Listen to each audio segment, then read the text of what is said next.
The Untold History, a podcast by the Hispanic Council, with the collaboration of the Spanish Ministry of Defense, to get to know great Spanish figures in the history of the United States.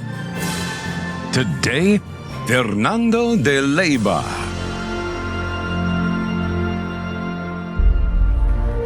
Every year, on the 4th of July, the United States celebrates its big day with parades and fireworks all over the country. On July 4th, 1776, delegates from the 13 British colonies met in Philadelphia to unilaterally adopt the Declaration of Independence. Britain would not relinquish sovereignty over its overseas possessions until 1783, with the signing of the Treaty of Paris, which ended the war with the colonists begun in 1775. Little by little, the key involvement of Spain on the side of the rebels is becoming known. Little by little, the names of Spanish military men who played an important role in the conflict are also becoming familiar. This is the case of Bernardo De Galvez from Malaga, governor of New Orleans and hero of the Battle of Pensacola. Galvez was so instrumental in the achievement of independence that George Washington asked him to march on his right side during his first 4th of July parade in 1785. More recently, in 2014, Barack Obama posthumously granted him U.S. citizenship. It is about time to rescue from oblivion another hero of the independence of the United States, the also Spanish Fernando De Leyba, a military man under the orders of Galvez. Leyba was born in Ceuta in 1734, joined the army in 1752, served in Oran, and bravely distinguished himself in Havana during the defense of the Castillo del Morro in 1762. This would not be the only siege he would face throughout his life as a soldier. On May 26, 1780, in command of 300 men, Leyba led the defense of the city of St. Louis in the present-day state of Missouri. He did it with the forces he had available, certainly scarce. Time and time again, Leyba had requested reinforcements from Galvez, and time again, Galvez had denied them, not out of bad faith, but because he needed each and every one of his men in the South. A year before the Battle of St. Louis, in 1779, Spain had formally sided with the insurgents in their struggle against Great Britain. Insurgents to whom they had been providing arms, ammunition, and money, a task in which Fernando de Leyba stood out. In March 1780, in response to Spanish support, a formidable British expeditionary force set out from Michigan in the north to the Mississippi River in the south. As the main force advanced, they were joined by the hardy Indian tribes in alliance with the British. They marched with the objective of leaving no stone unturned of the Spanish settlements that they found in their path, with special viciousness, St. Louis, whose governor was Fernando de Leyba. Leyba was informed of the advance of the danger by his agents to the north of the territory under his jurisdiction.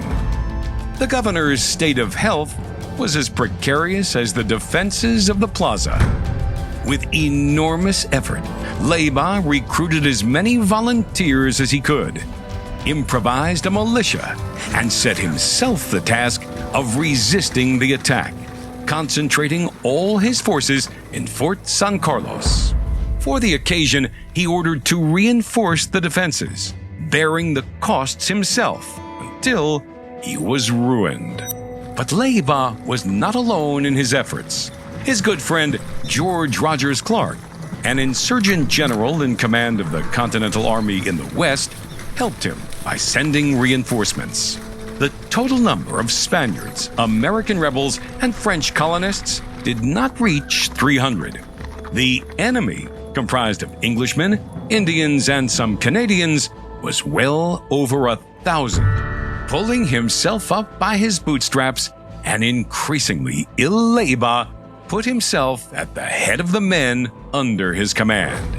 He reserved a score of riflemen to protect the women and children of the fort, rightly terrified by the fame that preceded the Indians, who liked to tear their enemies to pieces, in addition to tearing out their entrails. To instill hope in the population, Leyba ordered the unfurling of a huge flag of the Cross of San Andres, red stripes on a white background, as a reminder that the square remained under Spanish sovereignty and would remain so until the last bullet, if necessary.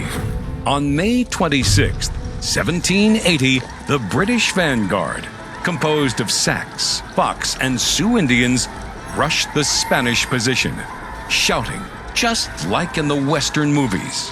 They thought they had surprised the Spaniards. So did the British regular soldiers, the so-called Redcoats, who launched the assault immediately after the Indian advance party. Much to the surprise of both groups, at the command of Fernando De Leyba, the defenders of the fort emerged from their parapets where they had remained crouched, sweeping the attackers with a hail of lead. The Indians fled, between terrified and furious, abandoning the British, now equal in numbers to the Spanish and their American and French allies. After a timid advance, the Redcoats opted to flee, but Leyba was not going to give them any quarter. The only way to secure the plaza was to go on the hunt for the enemy, a punitive expedition in which, once again, Spaniards, North Americans, and Frenchmen participated.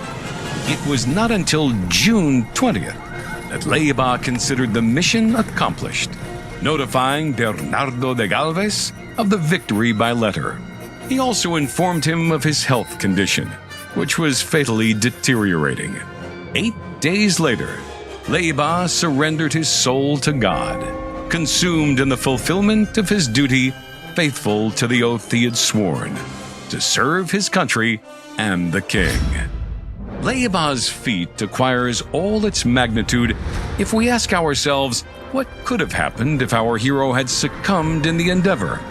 It is probable that the English would have fallen on New Orleans, forcing Galvez to defend the position, making his victory at Pensacola impossible, which would have been decisive in the course of the war and, therefore, in the independence of the United States. History would have been different, but it is what it is, in good part thanks to Fernando de Leyba, one of those Spaniards who fought against all odds.